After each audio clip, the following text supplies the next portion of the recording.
जो सपना नहीं था। राजू की आंख खुली, पसीने से तर, दिल की धड़कनें तेज। मोबाइल की स्क्रीन पर सुबह के 4:03 बजे थे। वो खुद से बड़बड़ाया, सपना था, लेकिन इतना असली क्यों लगा। वो उठकर पानी पीने गया, लेकिन जैसे ही उसने रसोई का दरवाजा खोला, वही 12 साल की लड़की सामने खड़ी थी। चेहरा शांत, लेकिन आंखें वैसी ही काली। राजू पीछे हट गया। तू तू तो मेरे सपने में थी। लड़की बोली नहीं, बस एक कागज उसकी ओर बढ़ाया। राजू ने कांपते हाथों से कागज लिया। उस पर सिर्फ एक लाइन लिखी थी, अब तुझे बचाने कोई नहीं आएगा। अगले ही पल लड़की गायब हो गई। राजू ने वो कागज जलाने की कोशिश की, लेकिन वो जलता ही नहीं था।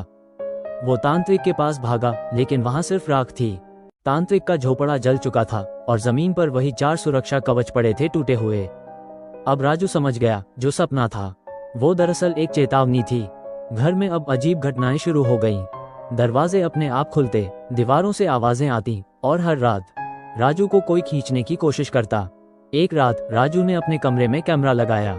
सुबह जब फुटेज देखा तो उसमें वो खुद बिस्तर पर सो रहा था, लेकिन उसके ऊपर झुकी थी एक परछाई, जो धीरे धीरे उसके कान में कुछ कह रही थी।